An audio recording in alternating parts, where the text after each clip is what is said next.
Testing 1 2 1 2. Testing. All right, cool.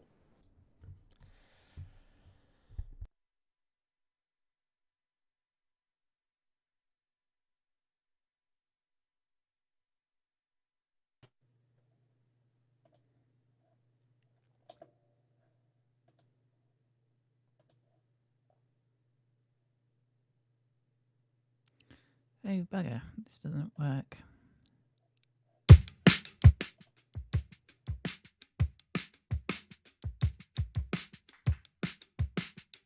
Howdy, partner.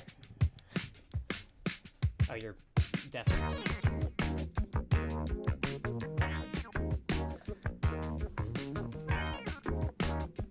Oh, hello. Hello. Ah, balls. Well, I can't hear you right now. I got my purse tangled in my headphone cord somehow, and so I'm resolving that. All right, I'm back. All right, viewers. We are back after Yeah, momentary I'm live right interruption. now. Oh, Right. oops. Let's see. Oh, am I able to watch on Discord? Oh yeah, let me get that. Except the game hasn't even like updated yet, right? So Not yes, playing I with will our stream on surreptitious Discord once it's time, but copy.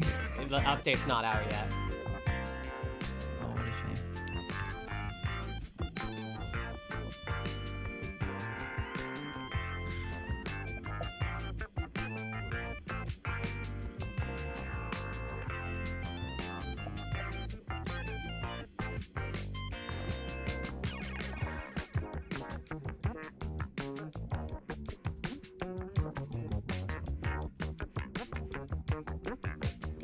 Oh, that's not very auspicious. I got an advert for Blizzard thing before I could watch your stream. A lizard? Oh, a blizzard thing. Yeah. Yeah, a lizard thing. Listen, that would have been very auspicious. Yeah. A lizard thing. But no, it was some, I don't know, over Hearthstone watch, I think. I don't know. Something like that. Over Hearth. Hi, Prom. Yeah, How's it going? that. Congratulations on being the only one to notice when I went live from Twitch itself.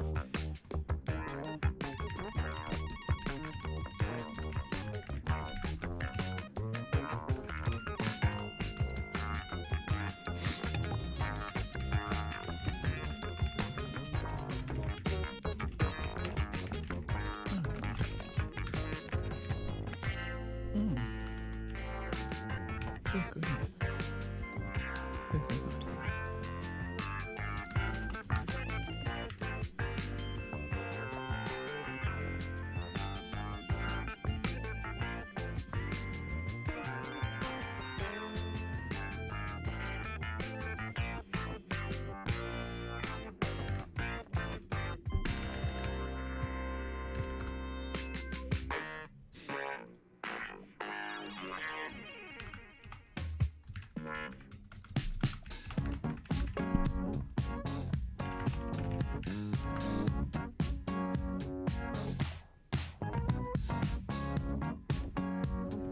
Good morning, gamers. Good morning, Hey! Aysha. How's it going?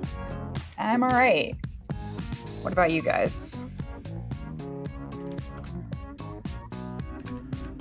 Good. Typing ASMR. Yeah. Yeah, Kate's treating us.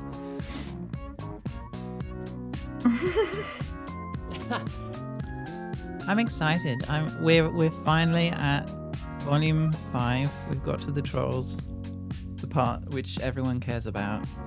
You can now skip to the trolls. Yeah. I'm so excited for my boy. Oh boy. I love my boy. Am I here? Yes. Hey, Kate, question for you. Do you believe in magic in a young girl's heart? It depends. Yeah, whose heart? Yeah. And what do you mean by magic? Yeah, what's the situation here? We all know that magic is fake as shit. Yeah. Well, actually, no, we've recently realized that magic is fucking real. I don't know if that's canon, though. The poster wasn't on the wall, so it's not canon. Yeah. Oh man. It's the Take Master. Take master, none faster. I've arrived.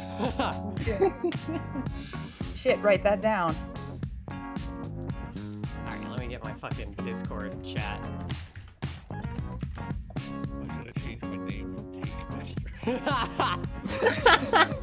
I mean, I think it's great, personally. I looked at it and I didn't see Take Master. I saw something about, I saw like Toke and I was like, is this a weed joke? No. Oh gosh, this is one of them. Now this is definitely a weed joke. Wait, that's the chat. Fuck. God damn it. Okay, no. Look. There we go. Oh no, now people can see what we talk about. Yeah, now people can see me annoying you guys to come to my stream. Yeah. Hello. Hello, Hey, Sarah. Oh my god, It's the host of the Perfectly Generic Podcast, Sarah Zenning. Oh my god, I'm so my starstruck. God. Fuck, this always becomes the joke. The people on my podcast, my other podcast, whenever they stream and I guess, they're like, oh my god, it's famous YouTuber Sarah Zenning. Yeah. Yeah. People are always making jokes about how famous I am. Yeah.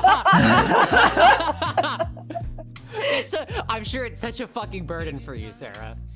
It is. It is really, it weighs on me. It's taxing. I spend most of my days looking in the mirror like, when will my suffering end? Yeah. Clout is a curse. What did you say, James? A really good joke that nobody laughed at.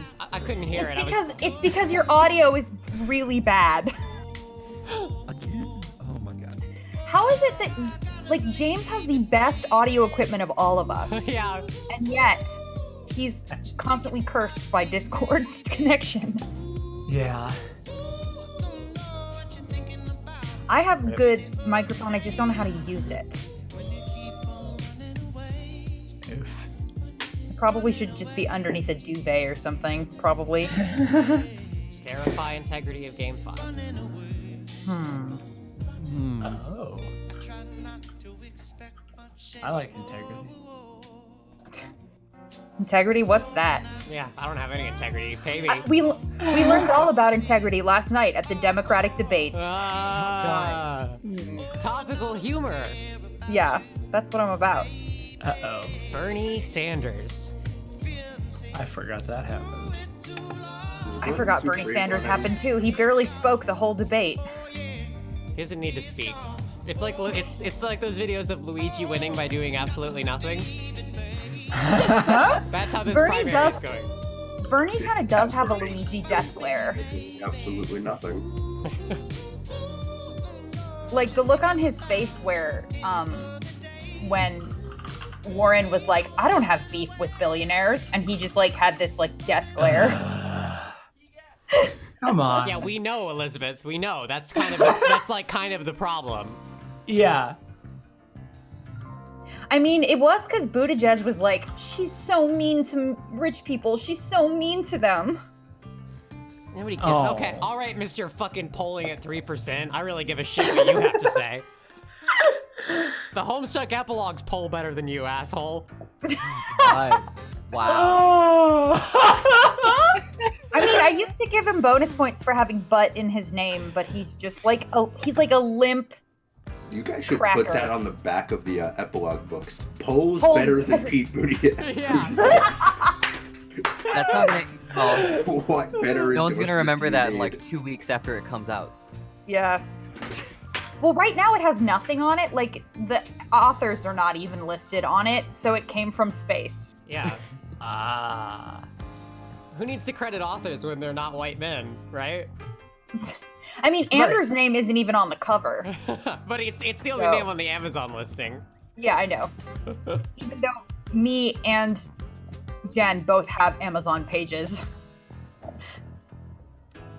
Normal shit. Let's Just all normal think shit. about that one. Yeah, just normal shit. Just, yeah. Just normal shit. I'm just having a normal one out here. Yeah. Just having a normal shit out here. Yeah. Thank you, Pip. This is my contribution. Goodbye, everyone. Thanks. All right. Oh, it's like 11:04. Let me make sure that my people are putting my game out. Okay, we should be the live. game, not my game. It's your game. You're the director. not my if, game. If anybody on Earth is allowed to say my game, you are allowed to say my game. Nobody has ever been like, well, Quentin Tarantino, you shouldn't say my new movie. Well, he shouldn't because he's ashamed. But He shouldn't that's ever make a different. new movie. Well, yes, Yeah. but yeah. the thing It's like you peaked at Pulp Fiction, bro. I'm sorry. here's the thing: is I can get down. I can vibe with Inglourious Bastards.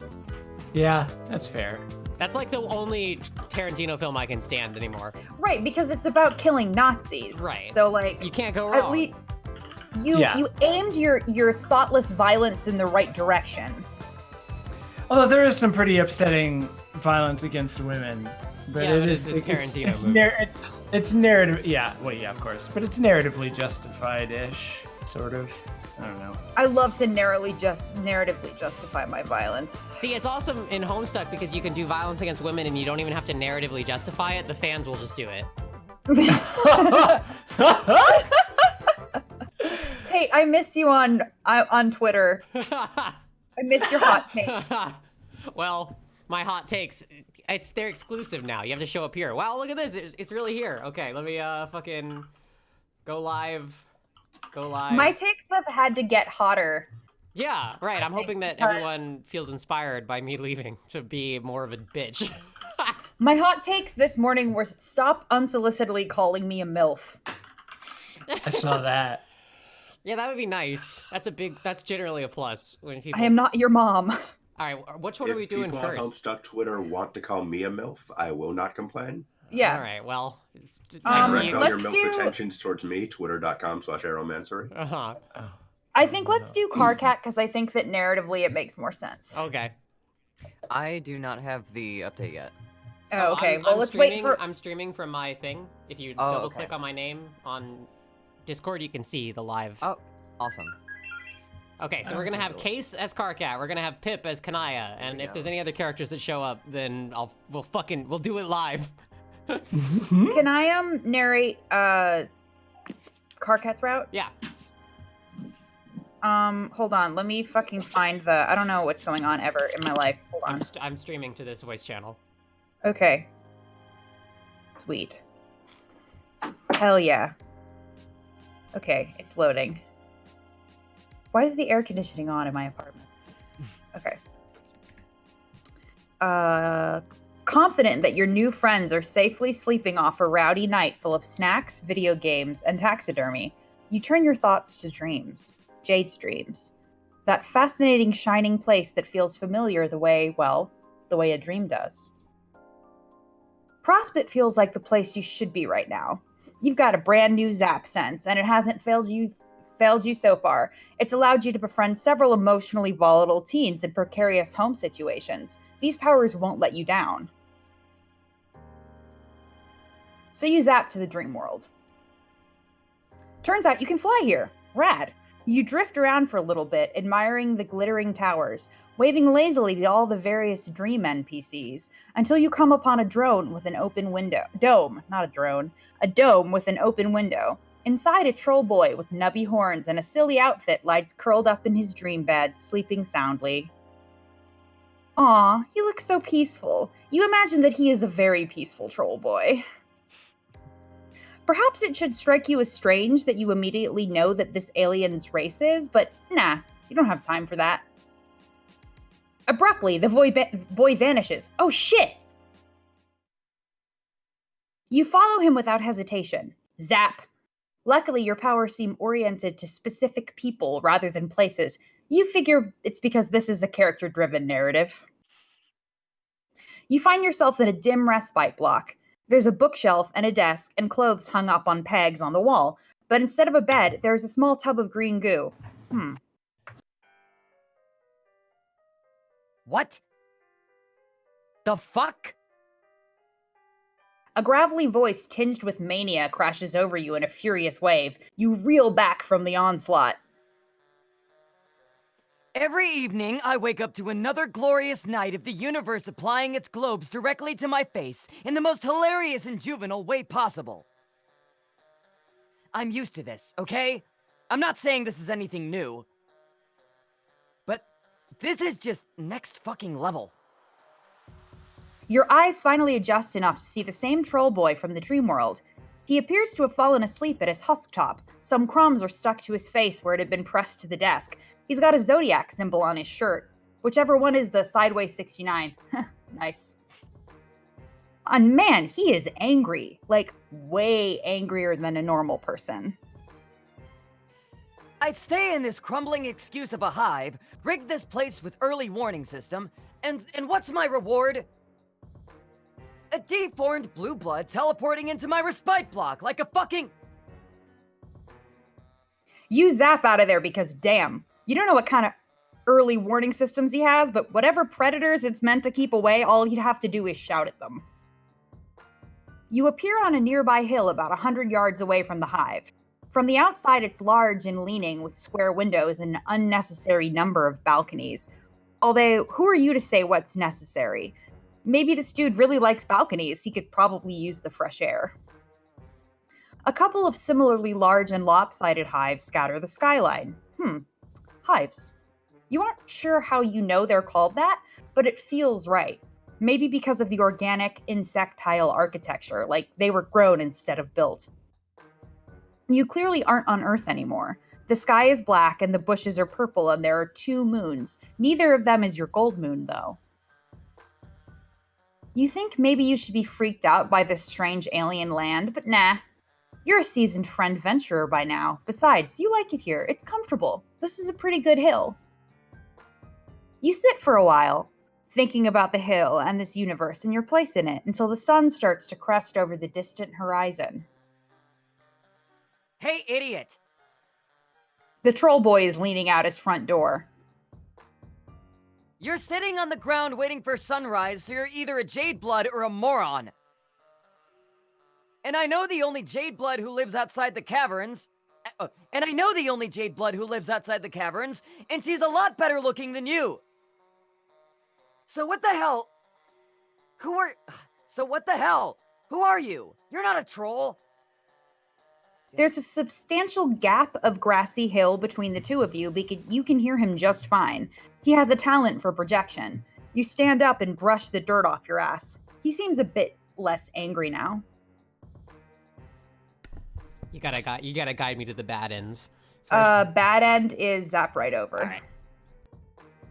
No point in wasting daylight or moonlight. Whatever. So you just zap on over there. Holy fuck. A flash of gray and a gleam of metal.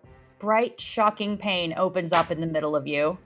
The boy stares, eyes round, yellow and shocked. Oh no. Your laugh comes out wet. Why are you laughing? You don't know what else to do. You press a hand to the wound in your stomach, trying to hold the blood in by sheer willpower. You tell him you were just trying to save a little time. What? The boy stares down at the weapon in his hand. A viciously hooked blade that he'd pulled seemingly out of nowhere. A scythe? No, a sickle. Is this kid a communist? Did communists actually use sickles, or were they just sickle-themed? There's so many communist facts you don't know. The boy continues to stare at his sickle. Then he stares at your fingers. He looks back and forth. His sickle, your fingers. His sickle, your fingers. Or more accurately, the blood on his sickle and your fingers. He's gaping at the crimson splashes like he's never seen blood before. His mouth moves, but no sound comes out. He hunches over himself like he is the one who has been gutted. You aren't sure what he does after that, because suddenly you're on your back and all you can see is the sky. Whoops. Oh. F. F. All right, let's Press F. All right. Can we get an F in the chat? F? Hopefully we can learn some sweet communism facts. Yeah. Yeah. You walk leisurely down the hill. The heat from the rising sun washes over your back and you speed up. That sun is bad news. You just know it. You start down the hill. Light bleeds further across the horizon and your pace gets a little less leisurely. The troll boy crosses his arms. His shoulders are rounded in a slouch, like he spends a lot of time making himself smaller. His black painted claws are bitten down. You wave a little awkward hello. He rolls his eyes and grabs you by the arm, grip surprisingly strong. He tugs you underneath the shadowed overhang of a balcony. Okay, asshole. What were you doing watching me in my dream like some hornless cast-posing pervert? I can't even retreat into unconsciousness anymore. Is that it? I won't even slide into the nascent relief of death without an alien stalking me.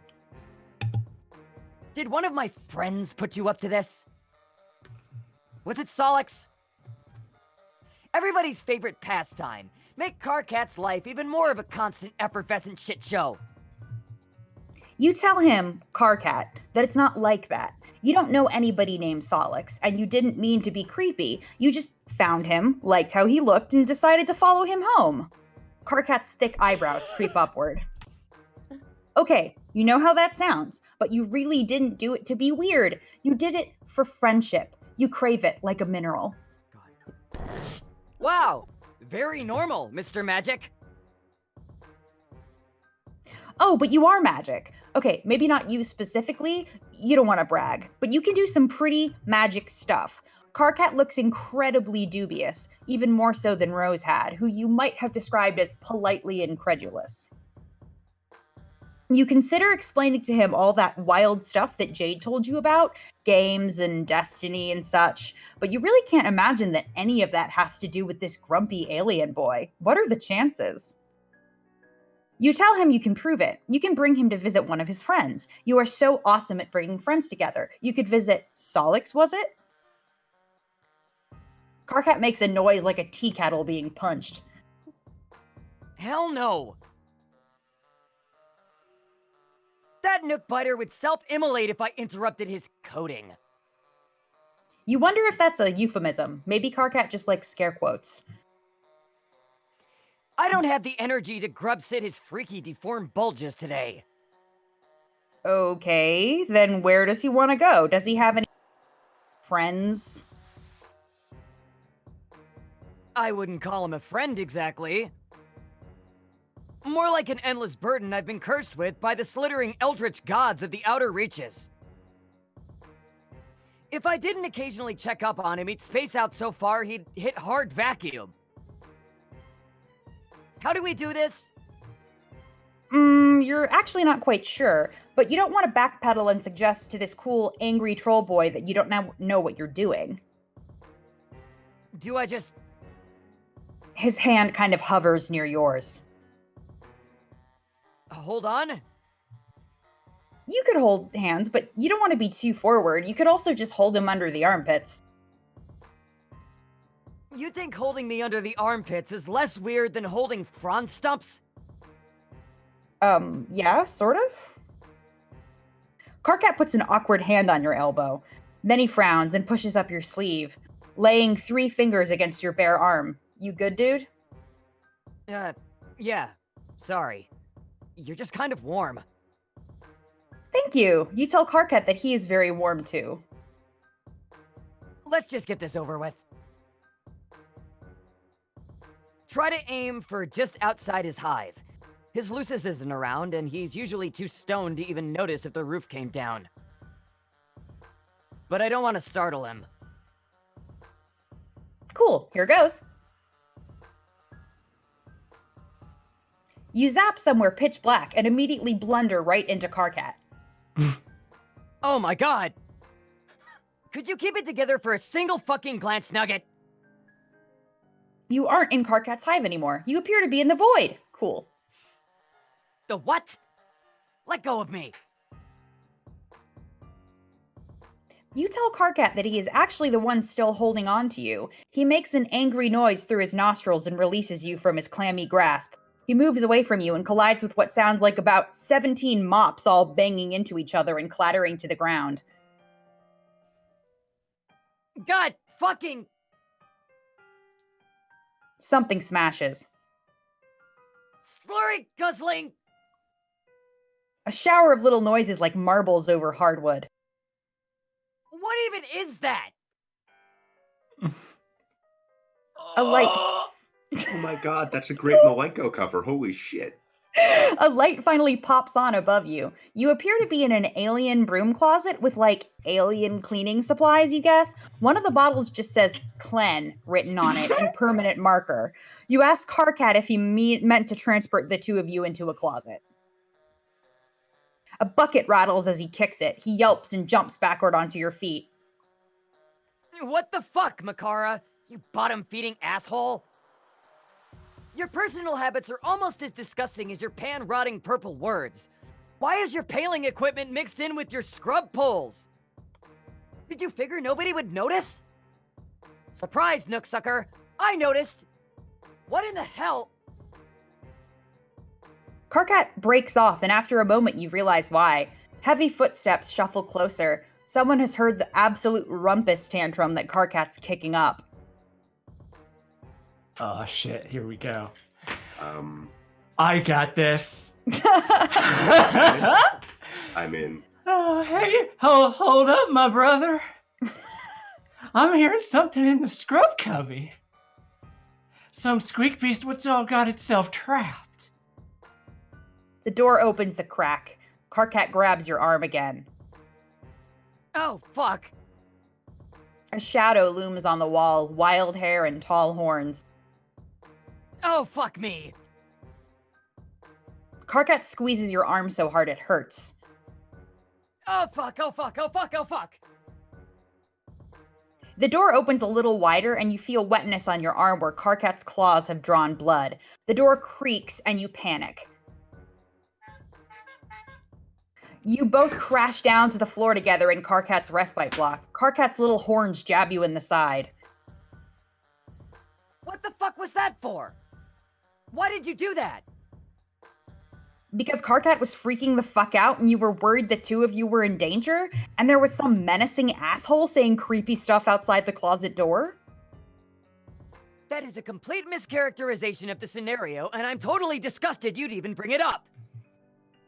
It's not a mischaracterization. He was totally losing it. Look, he was clinging onto you so hard he even drew blood.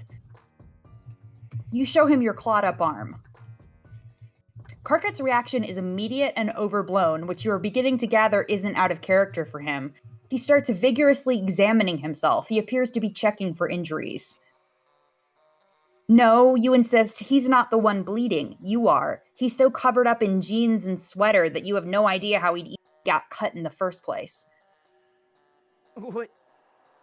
This is your blood? Yeah? What's the big deal? Besides the fact that he was totally just scratched the shit out of you. You're willing to let it slide, though, for friendship reasons. You figure this might just be the way he greets people? It's honestly kind of fucked up. Maybe you should just leave. Wait, what? Now you're just going to zap the fuck out of here like nothing happened? You can't go out there. It isn't safe. Not for people like... Karkat pulls himself warily to his feet. He's still looking at you like you're a bomb that might go off if he steps wrong. Slowly, he extends his own palm and drags a claw across it. Crimson blood beads up and drips to the floor. It isn't safe for people like us. Clearly something is happening here. And it's probably a really deep and affecting moment, but you're just not sure what you're supposed to do. You bleed, he bleeds, both of you bleed. Sweet, blood friends, you can fuck with that. How did you get a Cerulean's hoodie? Did you bag yourself a high blood Moirel? Now that you have established that the two of you are indeed both have blood, Karkat appears to have warmed up to you a lot.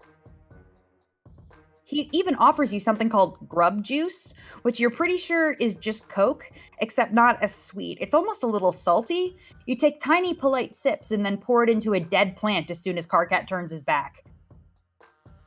You tell him that you aren't actually sure where you got this sweatshirt. You were just wearing it when you woke up? You don't even remember where that was. You just know you were standing in front of John's house and you were wearing this hoodie and you knew it was important, but not why it's important. Possibly because it keeps you from being naked. You didn't realize it belonged to a cerulean, whatever that is. Karkat is looking at you like you aren't making much sense, which is fair because you really aren't making much sense. So, you're a mutant blood alien with amnesia that can also teleport. Yep. Oh, and you can time travel too. Don't push it. Karkat sits down at his desk and hits the spacebar on his keyboard. We could probably figure out whose caste sign that is. Well, not us specifically, unless you've got some incredibly unlikely and well-honked well-honed house skills. Honk your skills. Yeah. You've got no Huskstop skills, honed or otherwise. Yeah, I'm not fucking surprised. Here, just give me a second. Don't break any of my shit. You take a glance around the room, keeping your arms behind your back so as to make absolutely sure you don't break any of his shit. His room is surprisingly tidy for someone as scattered as Karkat, mostly just weapons and movie posters. It all has the air of someone who doesn't plan to live in a place for very long. It feels temporary. Karkat is typing furiously with his mouth pulled into a little frown. That's his default, it appears. Every so often, though, he'll throw little glances at the cuts on your arm. He really is hung up on your blood. Good news, Captor. Tonight is your lucky night. Finally, you get a chance to put your money where your dribbling snaggletooth flap is. I need you to do something for me. Okay, we need a Solix. KK, if this is more whining about the team leader, I don't want to hear it. You just don't have the qualities necessary for this sort of scenario. And if you're just here to start some sort of slap fight for Wrigglers, then you should probably go fuck yourself. Because I've got actual work I need to do tonight. Oh my god! Who gives a fuck about a game Aradia dug out of a hole in the ground? And what actual work? Like I even believe that for a second. You mean the actual work of touching yourself while sobbing into your Recuper-coon? Yeah, it's hilarious, but we can skip the foreplay for just one time in our lives. All that's going to happen is you saying something you regret and then cry typing over whether or not we're still friends. Okay, first of all, fuck you. I don't have time for any of your pathetic burns dunking me into a carton of weak sauce.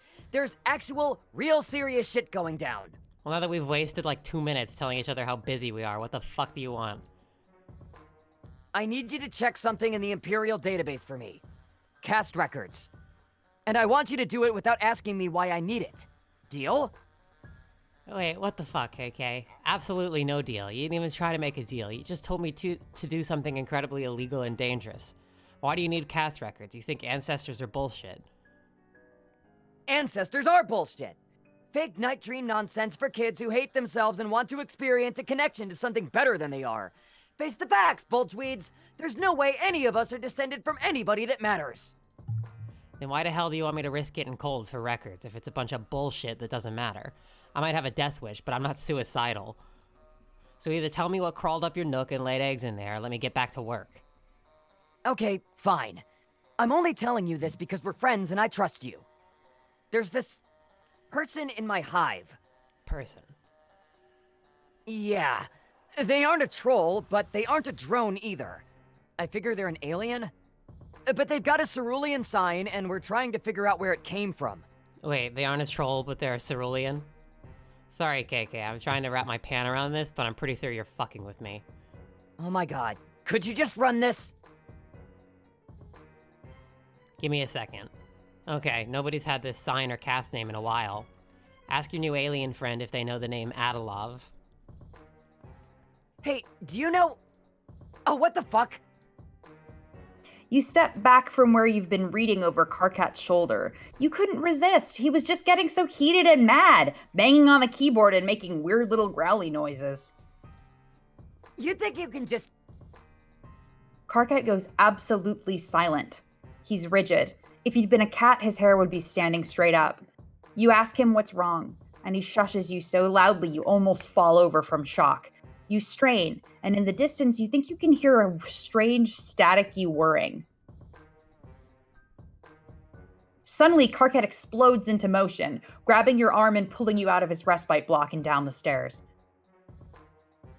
In the living room, he tugs a thick black blanket from off the back of the couch and pulls up the rug in the center of the room. Beneath it is a trapdoor. What the hell is... Be quiet.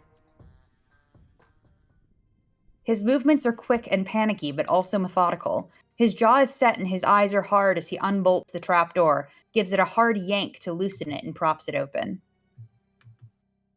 Beneath it is a rectangular pit in the foundations of the house, the size and shape of a shallow grave. This isn't the first time he's done this. You doubt it's even the 10th.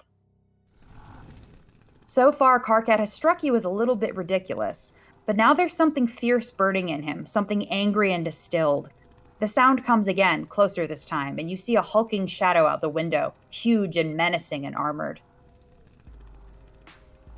Karkat yanks you down into the pit with him and wraps the two of you in the blanket. Then he closes the trapdoor and you are plunged into a darkness so absolute it's like you've stopped existing. What the hell is going on? A drone. Karkat's face is squished against your shoulder. The fear in his voice shudders you to your bones. It's just a routine check. We should be fine down here. My Lucis dug this. It hides the temperature. The temperature? Of me. Of us. Of our mutation. You don't understand, but that doesn't stop you from being afraid. Impossibly heavy footsteps land on the floor above you. Karkat trembles. God, you have to do something! For Bad End, wait it out. We'll be fine. Karkat mutters it to himself again and again. We'll be fine. We'll be fine. This always works. There's no reason to... A rusty, grating screech as the trapdoor is wrenched off its hinges. Light pours in. Two giant metal hands reach into the hole and pluck the both of you out. Karkat wiggles and bites like a cat trying to get free. You don't have the chance. Drone tosses you bodily out of the way. Your head hits the wall and everything goes a little strange and streaky after that. When you come back to yourself, you're outside in the blazing morning heat with crouched over you. Did the two of you escape? Yeah. His voice is hollow. There's crimson blood smeared on his sweater and up his chin, and you realize it must have come from the reopened cuts on your arm. Karkat must have carried you out of the hive. The hive. Behind you, Karkat's house is in flames. The heat of the fire combines with the heat of the sun until it feels like the two of you are standing on the edge of hell. Oh my god, did the drone do that? No. My Lucis did. I told you, I have early warning systems. He gave me a chance to get out before triggering it. Is he okay? Karkat gives you a look of utter disgust. He gestures toward the burning hive. Crap, Dad, no. I very much fucking doubt it. Okay, but the drone is dead, right? So he's safe. Karkat releases a creaky wheezing sound that it takes you a second to realize is a laugh. God, you really are an alien. Where are you even from? It sounds so relaxing. That isn't the only drone, you freak of nature! It's seen my sign. It's heard my voice. I'm on record as call on sight. There's absolutely nowhere for me to go. Shit.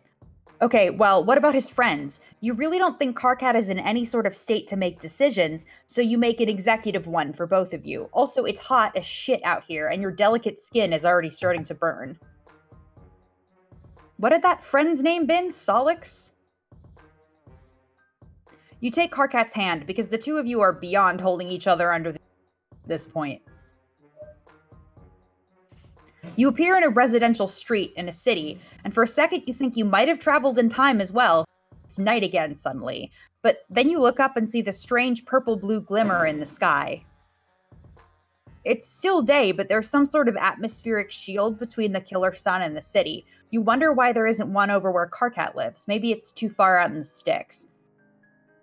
Karkat yanks his hand out of yours. He's still holding the blanket he'd wrapped the two of you in, staring around in nervous little ticks. He looks even more scared than he had back in his bedroom. Clearly, he doesn't get out much. Fuck. A low chime rings out through the empty street. Karkat pulls his palm husk out of his pocket and looks at it like he can't remember what it is.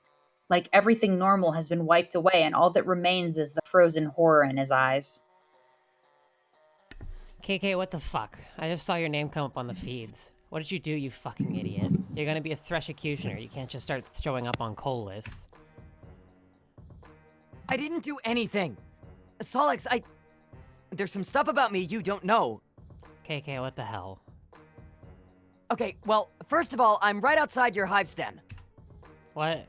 What are you talking about? Is this the mutant stuff? Who gives a shit about that? Tiz knows. Does it? Oh my god, this is so many sounds. Tiz knows too. He says he can taste our blood colors through the screen, which is all kinds of freaky. How does that even work? The screens aren't scratch and sniff. How the fuck? It doesn't matter. Wow, I actually do not give a crap about any of Terezi's cackling bullshit right now. Everything is fucked forever. As if in agreement, a familiar crackling whir starts up somewhere close by. You and Karkat look at each other in almost comedic distress. Self-voicing I have to self-voicing go. disabled. Just come up here, okay? We'll figure this shit out. No, absolutely fucking not. Oh my god, you utter imbecile. You think your little pan sparks could do anything against the culling drone?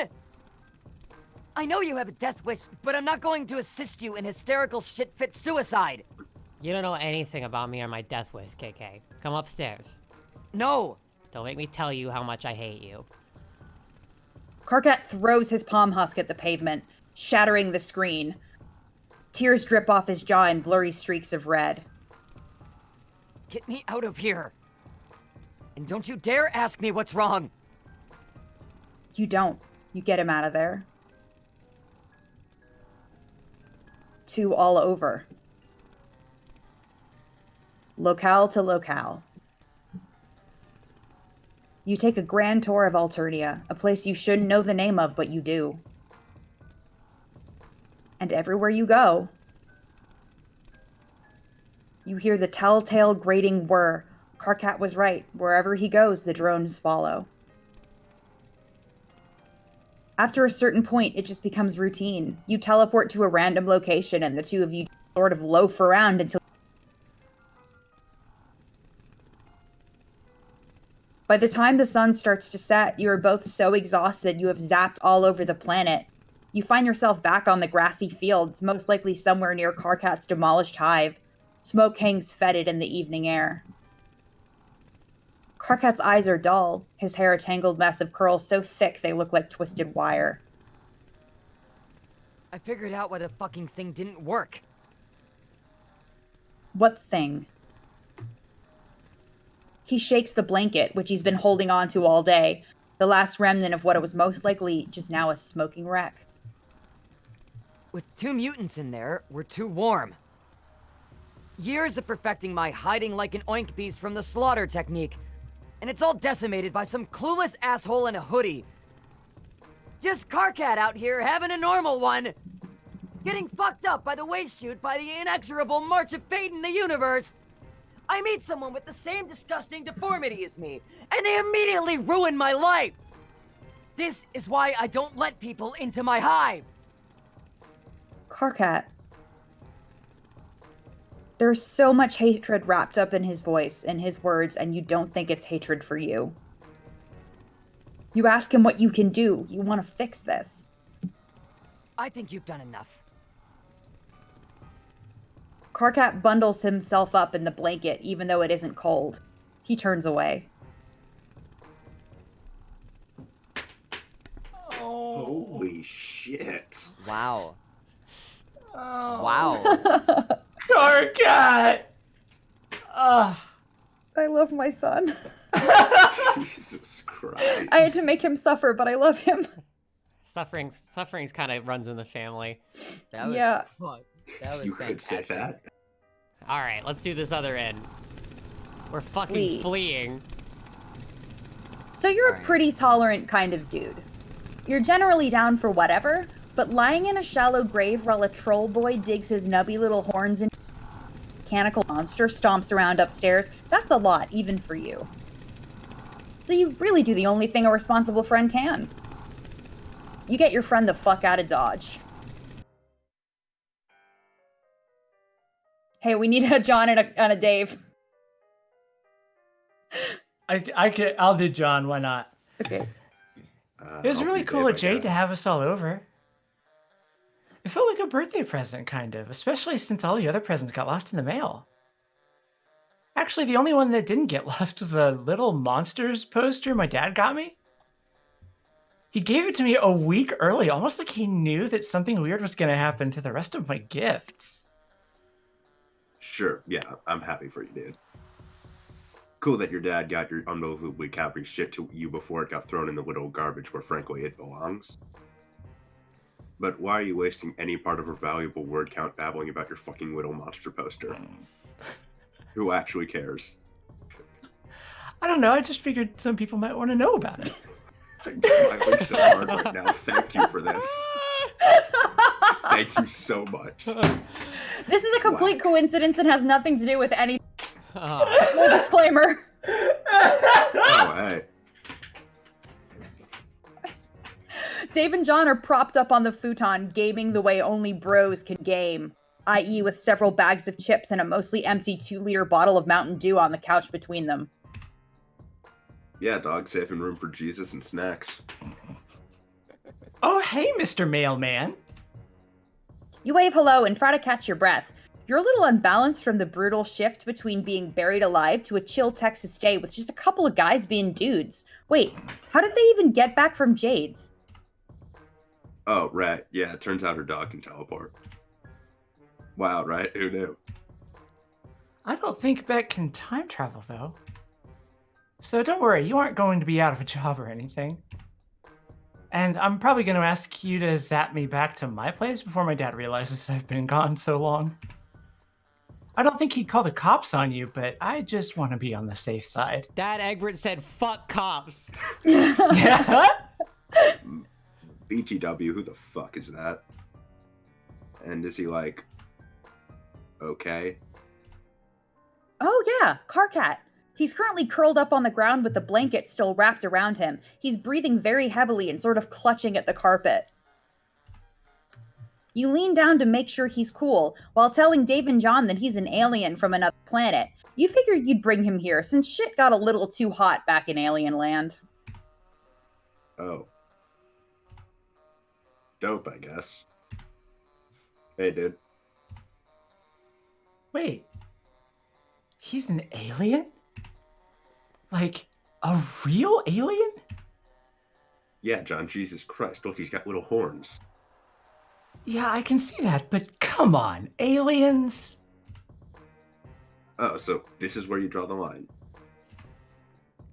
Our friend living alone on an island with nothing but her magical dog and taxidermied grandpa who she stuffed herself. Isn't where you draw it. A teleporting fake mailman in a hoodie who just wants to be bros isn't where you draw it. I guess you have a point. All of that stuff just feels so normal now. So I guess in theory you could bring us to visit this alien planet. Maybe. Not that that's anything I'd actually want to do, the place is probably stank as fuck. You'd never catch me in space. Space ain't the place. Oh damn, write that down. You love a good Strider freestyle any day of the week, but this isn't Dave's route, so you return your focus back to... Oh, holy fuck, where did he go? Oh yeah, the little dude just scurried out the door. Probably should have mentioned that. God damn it. You just brought Karkat to Earth and you've already lost him. Some friends you are. You zap down to the ground floor of the apartment building. Nothing. You zap to the stairwell and look up. Nothing. No little alien boy with a blanket. Shit, damn it. Remembering the time you met Dave, you zap up to the roof. You find Karkat standing silhouetted against the turgid Texas sky, shimmers of heat haze making him look strangely artificial. He's shading his eyes and looking up at the sun. Hey dude, don't do that, you're gonna hurt yourself. Oh, wow! Thank you so much for the advice. I'm way too stupid to know not to look directly into a burning ball of fire. The pain is intense and searing, but I'm just a dumb fucking animal. By the way, this sun is pathetic. Well, this is another planet and another sun. Yes, thank you. He drops his hand and turns back to you. There are still cobwebs in his hair from the crawl space. Is this where you're from? You think so? Maybe? You don't remember very much about yourself, but you seem to know much more about Earth than you do about Alternia. You don't remember very much about the place at all, except that it's called Alternia, apparently. This all feels... I don't know. Wrong? Or just really fucking weird. You zapped in and dragged me out of my hive to an alien planet where the sun isn't hot enough to burn. Well, it's definitely hot enough to burn. It just takes a little longer. Shut up, I wasn't finished. Before you showed up, Solix was telling me about this game that one of his friends found. We're all supposed to play it together, and I don't know. Some stuff would have happened. I don't know why it feels like that matters. I just feel... it's hard to describe. Flattened out. Yeah, I feel you. You and Karkat both jump. Dave has ninja'd up the stairs and leaned casually against the brick wall. Shit, how long has he been standing there? And where's John? Oh, he just disappeared. Wait, what? Yeah, it's weird. The swirling void wormhole just opened up in the TV and sucked him right in. What? Well, I'm fucking with you. John's in the bathroom. But I had you for a second, didn't I? Absolutely sounds like something that could happen the past couple days. Oh yeah, hilarious. He sure got you. Help. Oh, sorry. Hilarious, he sure got you. Also, you're pretty sure the scene moved up here so you could talk to Karkat without Dave coming in and making about him. Dave adjusts his shades. Man, that is just an extremely weird thing to say. But yeah, horny dude. Sorry. I mean, guy with horns. Are you talking to me? We were all supposed to play a game too. Together as a group or some shit. Right. Jade told you about a game that was supposed to change everything. It's that sort of shit that makes me get this feeling, you know, more about what's going on than you're telling us.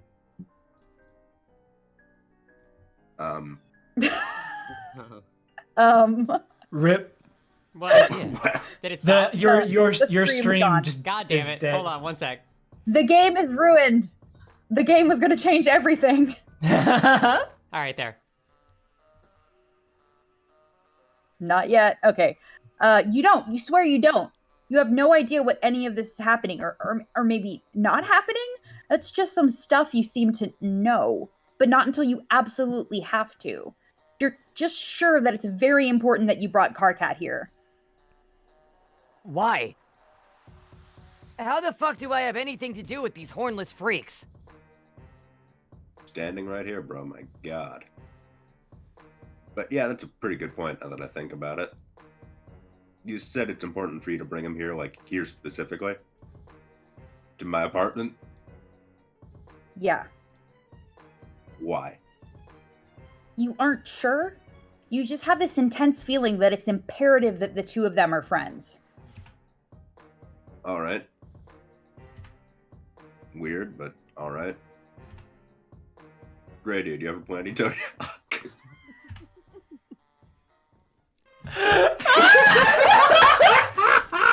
Oh my god! This was fucking fantastic. Most romantic lines ever spoken ever. Yeah, we're playing. Before we continue, I just want to ask, who drew the background in Gamzee's Hive? Phil. Poinko. Oh, tell them thank you for putting in the Great Malenko poster. Okay, I will. You know? God, I love this end card. It's got everything I've ever wanted. I love the plot thicken. Yeah. Yeah. Oh, Reader's face. Oh, they're so happy. They're so happy. It kills me. They made Dave Cat real. Yeah, the reader's like, my ship! Also that straight up like black soul cat flirting that came back. Yep. So Yes. good. Thank you so much, Soul Cat Aysha. rights. You're welcome. Yeah, I that gave was everybody their incredible. rights. All right. Uh, We're gonna go over the credits after we do the other half. But let's do the other half. Oh, thank you guys. Oh, it's Volume 5, Route 1 and Route 2. That's really cute. You were learning You more. are- Oh, Alright. sorry. I was gonna take the narrative text for this Yeah, one. go ahead. All right. You're learning more about yourself every day. For example, while you already know that friendship was everything, you're now realizing that staying with your friends is not a priority. At least that must be right, because you keep leaving friends and starting over again. Why are you doing this? Probably a deeply held value of some kind. That makes sense. Anyway, you're ready to meet more friends, and the only place you've seen new people recently has been on Jade's dream planet. You zap on over there. This time, something's different. It seems to be a different part of the day than before, and the overhead clouds that previously served as fluffy ambient backdrop are now alive with images. Meteors striking a dark world, a planet covered in sugar mountains, dotted with goofy giant teapots, a young gray-skinned alien girl running around catching frogs. These must be the clouds Jade was referencing, the ones she said could never be wrong. Well, you can take guidance from them too. You've trusted more dubious things than clouds. You zone in on that frog girl with the short haircut and the red skirt. Time for the zappy thing. It's always night on Troll Planet, at least when folks are out and about, but it's not usually this dark. You confidently head out to start exploring your surroundings and immediately run into a wall face first.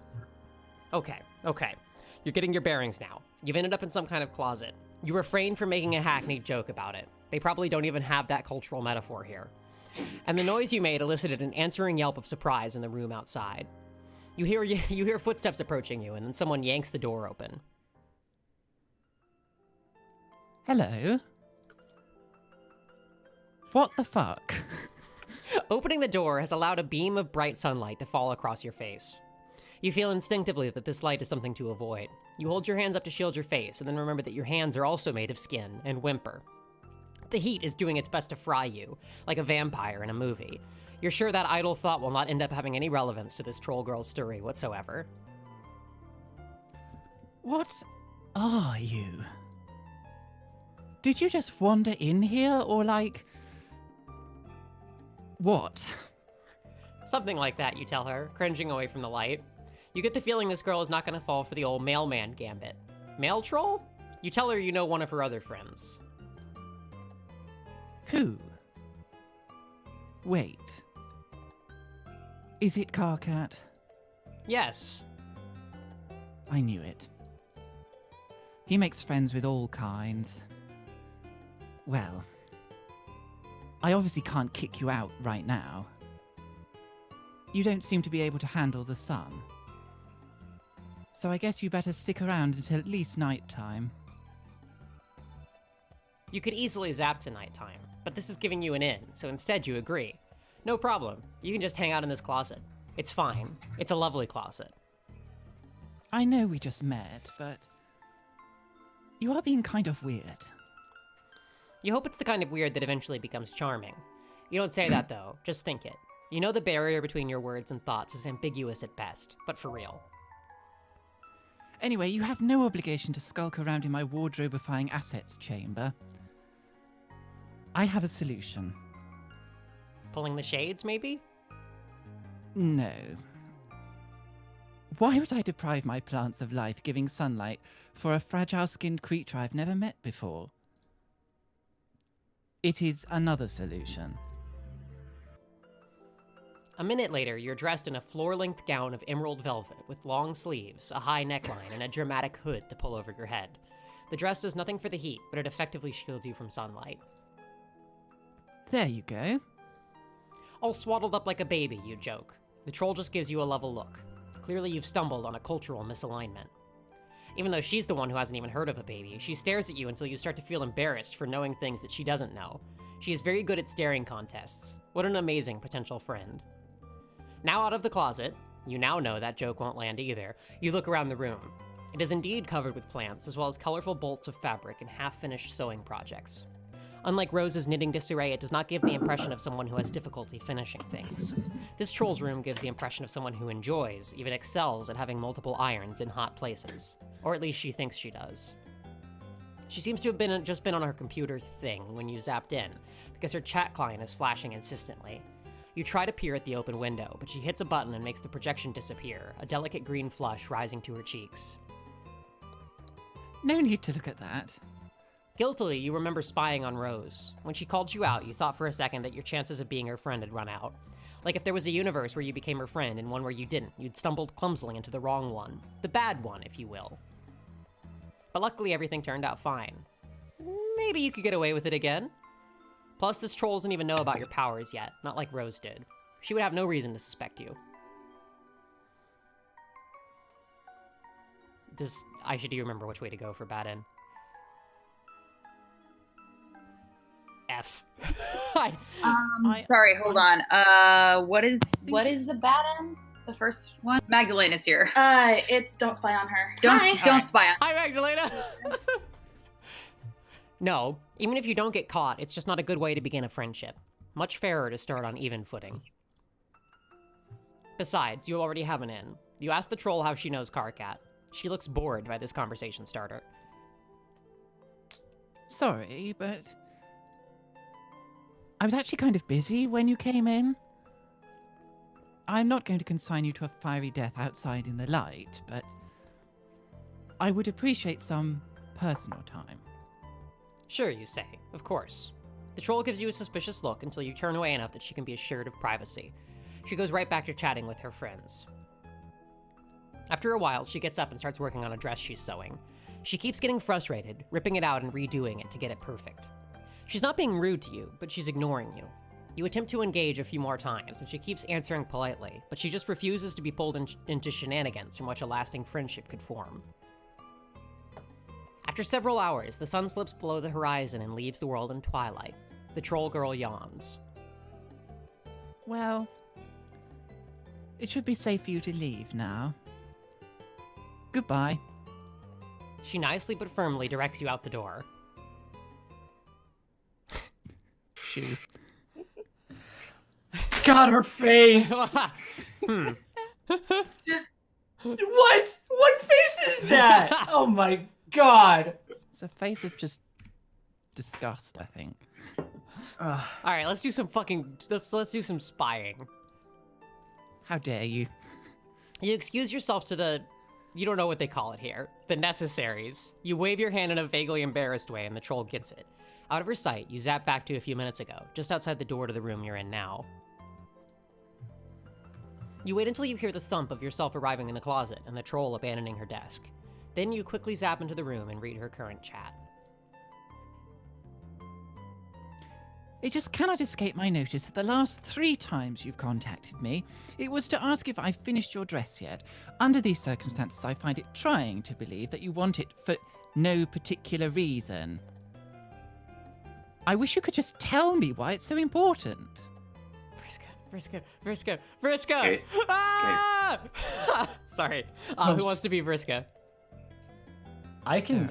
All right, Sarah, get in here. Yeah. What is she? Of course you do. Fussy Fangs always has to have a reason for everything. Maybe I just want a present for my Moirail. Did you think of that? Or are you too busy fussing around in your fuss block? Maybe I'm being nice, or did you not think I can be nice sometimes? I know you can be. When you want. Sort of. Are we in Moirails again now then? Yesterday you said defining our relationship was something only lame dorks would do. Yeah, and my Moirail is a super lame dork. That's you, Fangface! It's just that I can't help but notice that I'm your Moirail again right now, when you want something from me. You notice a lot, don't you? Always noticing something. I bet you would be shocked to know how much you don't see. You don't even know half of what I have going on. If I have ever pretended to know what is going on with you, please allow me to apologize for such a gross misrepresentation of my reality. Whatever. Can you just tell me if you've finished it yet? Hello? Kanaya? The login's there. You zap back before Pasty was done changing into the dress and re-enter the room. The troll, Kanaya, is back at her lunchbox computer, typing furiously. You have to handle the situation delicately. She can't know you were spying on her. Since you've already said that you know Karkat, you hedge your bets on all of them sharing the same friend group. You ask her carefully if she happens to know your other friend as well. Arachnid's grip? The little green flush darkens Kanaya's cheeks again. She bites her lip, showing one kinda adorable fang. Yes. I know her. Why? You were sure that helping Kanaya figure out her situation with this girl is the key to earning her friendship. A big, juicy interpersonal conflict to solve has been dangled in front of you, and nothing makes friends more reliably. But then again, you don't really know anything about this other troll. You don't even know her name, just her handle. Can you really be of use to Kanaya? Especially when your knowledge of the girl is based on a foundation of lies? Is this the right way to go? Yes. You gesture wildly. You and this girl, whose name you do totally know, go way back. In fact, if Kanaya wants to do some help figuring things out with her, you could definitely help. You're an observant person. This part is true. And you want to help her. This too. Kanaya thinks this over, looking skeptical. What could you do to help? She's just impossible. Everyone knows that already. I am not breaking new ground about Vriska here. Vriska, that must be her name. Despite Kanaya's outward frustration, you keep sensing some kind of guilty affection here. You don't know what a Marel is. How could you? You've never heard that word before. But it conjures a feeling inside you. A vague sense of warmth and comfort, and for some reason a dark room and the smell of popcorn. Anyway, it's clearly some kind of intimate relationship. And Kanaya's feelings are all wrapped up in it. You know what to do in that kind of situation. She needs to tell Vriska how she feels. You expect Kanaya to brush this off. She hasn't exactly been Miss Emotional Openness so far. And she looks like she's about to, but then she wavers. To your surprise, she lets out a heavy sigh, her shoulders slumping. What would be the point? She's not even into the relationship we have now. There's no way she'd want to take it in a more crimson direction. Clearly, these feelings have worn her down so much, her spiky defenses are weakened. You don't want to cheer on someone's vulnerabilities, but well, it's hard to forge a friendship without them. You ask if she's sure about that. Well, no. I can't ever tell if she's sincere. She makes serious things into jokes, and jokes into big dramas. I thought she started calling me her Moirel as a joke. But she told everyone else about it, too. She didn't even ask me what I wanted. And now I don't know how to talk to her about it. Every conversation we have gets so antagonistic. But I'm not interested in that quadrant with her. Sometimes it feels like our relationship is just an aggregation of shallow and insincere hostilities. Despite the unfamiliar alien words, this teen romantic flailing is common among all species. You nod sympathetically. But, you point out, Kanaya isn't happy now, so what would she have to lose if she pushed the issue? Kanaya gives you that even scathing gaze again. And what is your personal interest in my quadrants? Karkat's friend. Whoops, you pushed it too far. All your recent successes have made you cocky. You revert to barefaced honesty and tell her you want to get to know her better. I have plenty of friends already. And I don't even like some of them. But I will think about your unsolicited and unwelcome advice. Advice from a stranger whose presence you are tolerating solely to not be responsible for the death of an innocent is well known to be the best kind of advice. That's about the best you can ask for. You shut up and sit quietly while Kanaya goes back to her activities, sewing and tending to her plants with a big chainsaw she seems to have pulled out of nowhere. Finally, she huffs a sigh and throws the chainsaw down on the floor. It disappears again, but a little gold tube rolls away from where it landed. Kanaya stalked back to her magic computer lunchbox. She's emanating such a determined air that you don't dare to address her. Maybe she's forgotten about you. If so, it's to your advantage, because Kanaya's setup projects her windows in a very visible way, and she didn't tell you not to look this time. You know how you basically refuse to be straightforward with me? You know how you... And I use this metaphor with full consciousness of its on-the-nose nature. Always weave a web of intricate emotional misdirection. And basically act in the most infuriating way possible. What? Slow down, what are you talking about? Why did you start calling me your Warel? Was it because you actually had those feelings for me? Or did it suit your purposes somehow?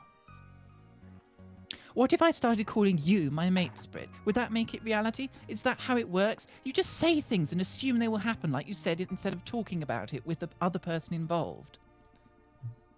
That time I meant you in an abstract and general sense, not specifically you. Wait, are you saying you want to be mate Sprits? You know, I'm one of the few of us who still likes you. You know, everyone wonders why I still talk to you at all. And sometimes I do too, after everything you've done.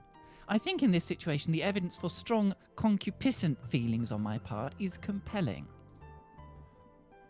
I do not think our so-called Moir allegiance is satisfying enough to account for my continued attachment to you. Any outside observer could perceive as much.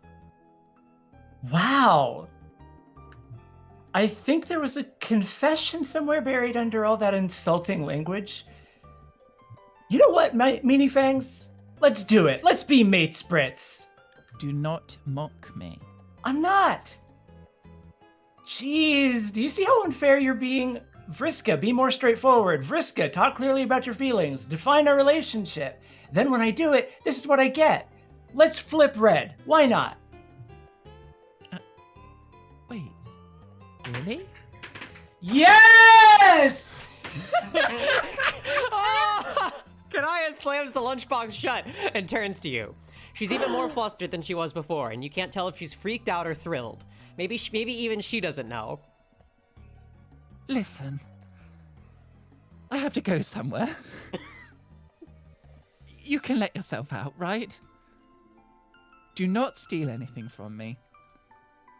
You open your mouth, about to suggest that you could teleport her where she needs to go, but she rushes past you and down the stairs. Then she's gone. Dang! You've been getting really good mileage lately out of being the person to unite distant friends. Lousy, goddamn stupid independent action. You get the feeling following her won't go over well either. Kanaya probably needs some privacy right now. A lesser friendship aspirant might give up at this point, but your unique skills have honed in on one thing. This relationship is happening because of your advice. Surely once things settle down, Kanaya will remember this and turn to you, ready to embrace you and rain down thanks and praise for your good works. You're not about to wait around for it here. You zap ahead a couple days. No Kanaya. Nothing in the room indicates that Kanaya has even been back yet.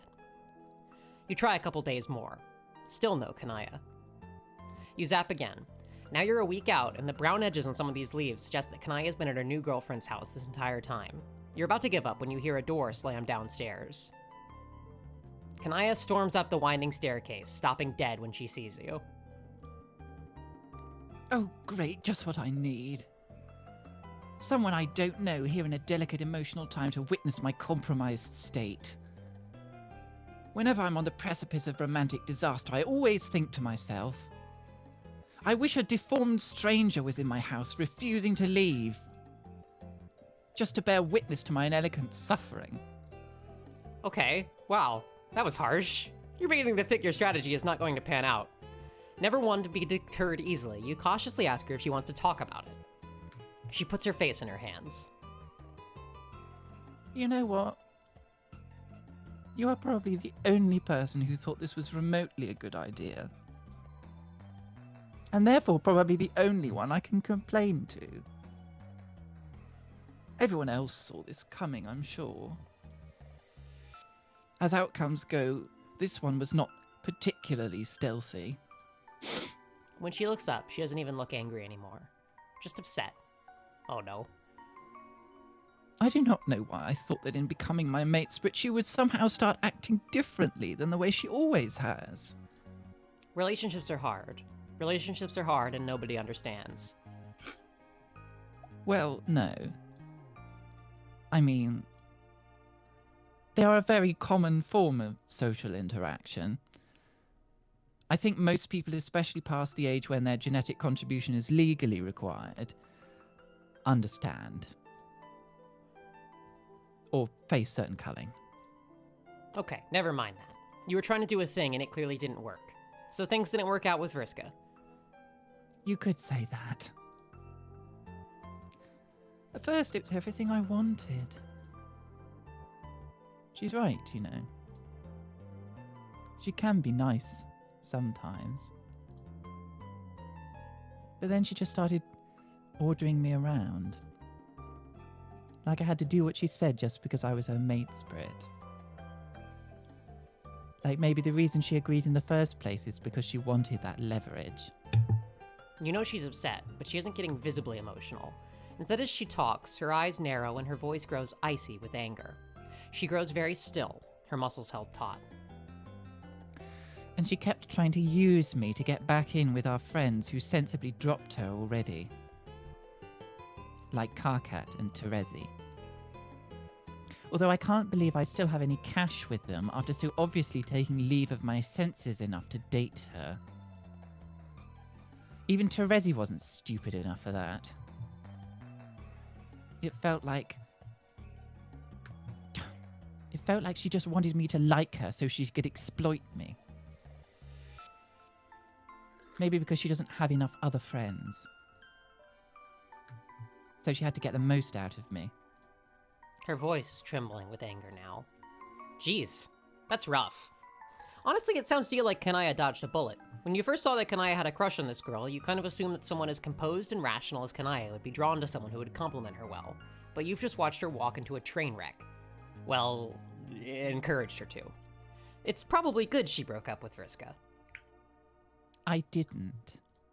Oh. Well. But you're right. She stalks over to her housetop and throws a top open so violently it nearly breaks. She opens a window and starts typing, so hard her claws hit the keys so hard that one of them pops off and flies to the ground. You know, Vriska, I didn't just want to date you. I wanted you to feel the same things I felt and treat me like a mate spirit. And whatever this is, it isn't what I wanted. Excuse me? What are you saying? But Kanaya slams the screen down and turns away. Then she puts her hands over her face and bursts into tears. You can't help but feel a little awkward. They're there? Kanaya glares at you. You know, this is your fault, right? I do not think you have shown yourself to be competent enough in this area to try and fix things now. Can you please just leave me alone? Yeah, you're not gonna be able to turn this around. Leaving probably is the best thing you can do for Kanaya now. You nod sadly and zap the fuck out of there. You didn't help. No! No! Kanaya, what? Excuse me while I have a genuine friendship cry. has come to That Sam. How dare you? Reader apparently doesn't know anything about lesbians. This is like the first thing I wanted to do with Kanaya Root was make Vriska happen. I'm sitting here, I'm sitting, like, everyone's so sad, and I'm just, like, sitting here with constant divorce fever, just loving it. People are gonna be really mad at me or super happy. The heart eyes in that one sprite, though. Oh my God. Yeah. She looked like she was late to anime school. That's how she felt inside. The bad end if you start dating. I somehow never seen that sprite before, so I was just like, Yeah, oh I my hadn't God, seen that. this is I try not to incredible. look too much at things that aren't my route before they come out, so I'm surprised. Heart eyes, motherfucker. wow. Alright, let's go the other way. No reason, you say, just curious. Kanaya gives you a suspicious look. Okay.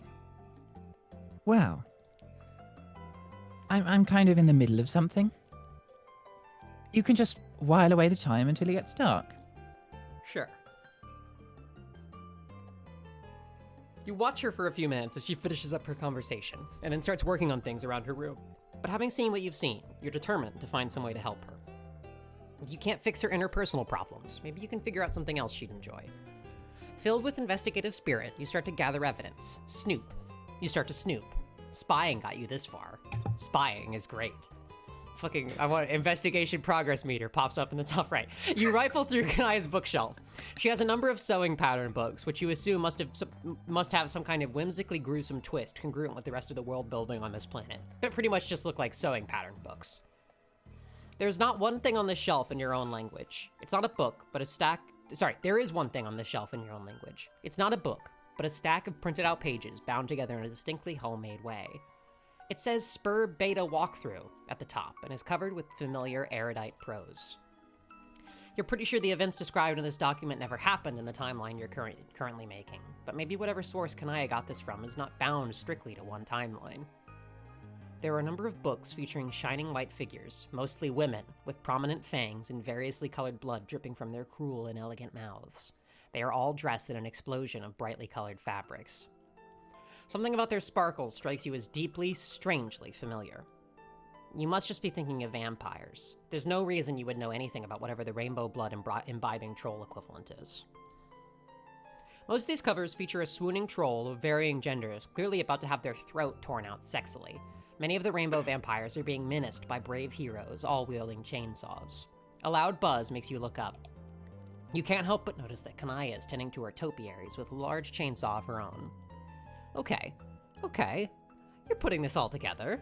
The bright colors around her house, the choice of weapon, the love of sunlight. Kanaya's heart's desire is clearly to date a sexy vampire. Maybe that's what AG is. You wonder if you could make this happen for her. Maybe on this planet, it's not just a fantasy. You clear your throat to get Kanaya's attention and then casually wonder aloud if Alternia has any kind of non-living creatures. Oh shit, are we getting zombie lore? Oh. You mean the undead? Yes, the undead. Where might one find the undead? It is not difficult. They tromp past my hive in their hordes every day. Slavering and so on. Trying to get in sometimes. It's all coming together. That must be the root of Kanaya's fascination. You start to form a plan. For the next few hours, you keep a keen eye trained on the window. Sure enough, within an hour, a group of strange, shambling creatures lurches into view. You yell and point out the window, drawing Kanaya's attention, then zap yourself out there in front of the horde. Now that you're close up, you can see that these guys are not exactly the debonair creatures of the night from Kanaya's book covers. They're more like zombies. Big, slow, stumbling things, half of them falling apart. Still, needs must. You're going to net one of them for Kanaya. God, you're so fucking stupid, MSP reader. You stand your ground as they lurch towards you, trying to select the most alluring. Suddenly, Kanaya is at your side, out of breath from running. She's wielding her chainsaw. Are you actually bereft of sense? You don't fight the undead? This is suicidal. You weren't trying to fight them, but there's no time to explain that because they attack you anyway. A great monstrous arm backhands you to the ground, and monster claws tear through your gown and into your shoulder, lifting you by it. The creature opens a mouthful of more teeth than you thought could fit inside there. Then you're falling. You hit the ground and roll, dirt grinding into the wounds on your arm.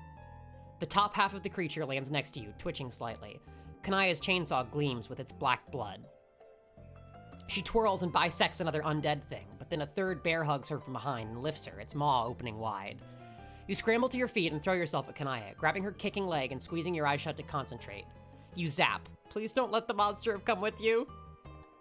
You open your eyes. The monster did not come with you. Only its arms did. Kanaya shakes herself a little, free from their disembodied embrace. Blood pools on her carpet.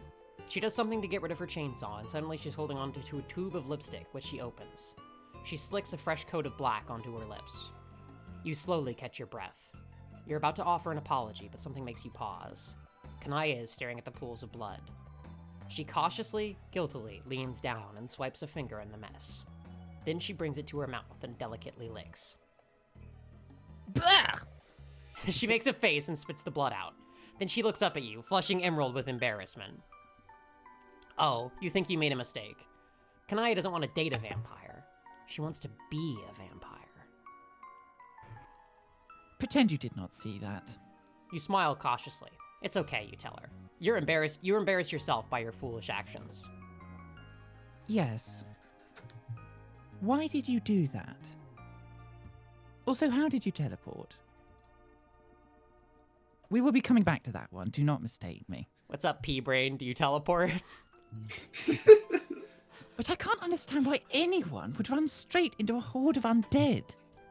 You look down. Well, it's just that when she said undead, you were picturing something else. Another kind of creature that was dead and now isn't, and is a little more appealing. Understanding dawns. Oh. I see. Well. That's understandable.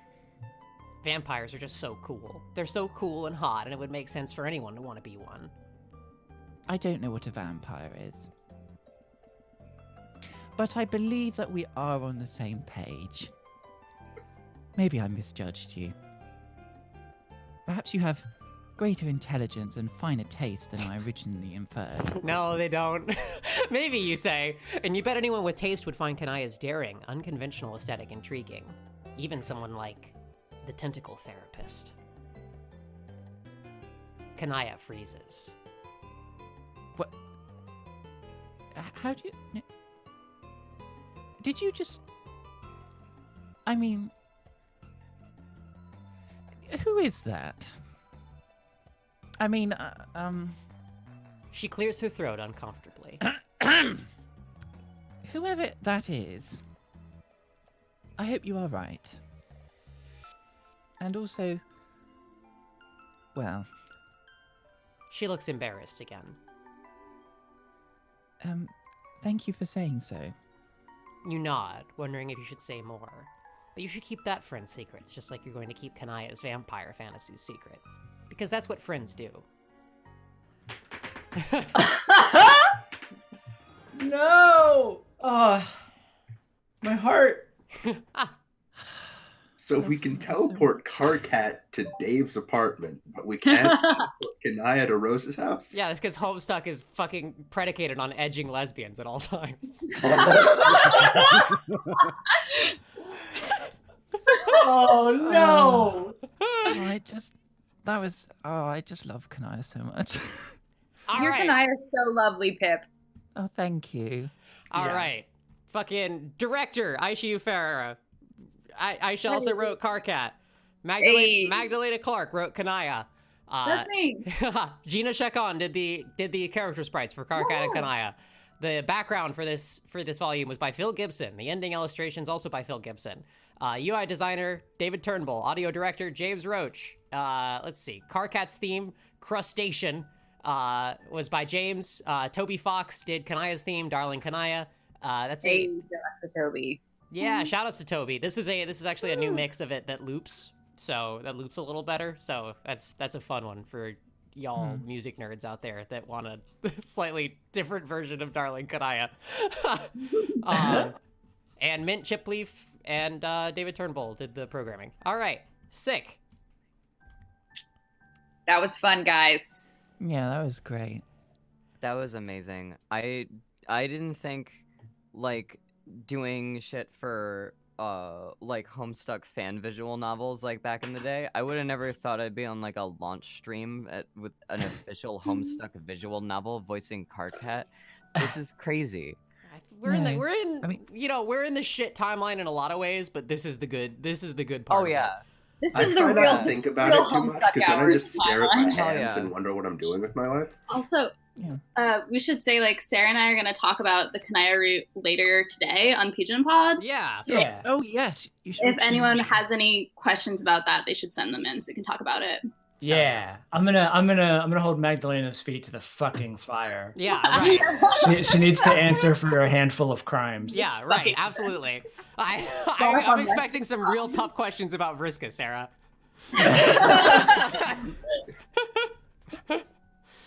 All right. Well, fuck. That's it. That's it for Homestuck for the next few weeks. Two. Next. Oh yeah. Well, I guess in a week y'all will see who's next. Yeah. Oh boy. Boy. Hooray! Who's Fucking, if you're here, just some heads up on the future. We are what? We're a week and a half from Aysha and I are gonna be doing a live show in Chapel Hill, at the pit. This is me. You can go to pgenpod.com/live. We're gonna have a lot to talk about. And we will definitely be talking about Wednesday's reveal. All right. Excellent. Thank you so much. Among other things, probably. Thank you, snake problems that require snake solutions. Oh my god. Thanks everybody for coming out. Go buy Pesterquest. Seriously, if you haven't bought it yet, go buy it. Buy it for your friends. Buy it for your dad. Yeah, buy it for your dad. Talk to your dad about Vriska. Yeah.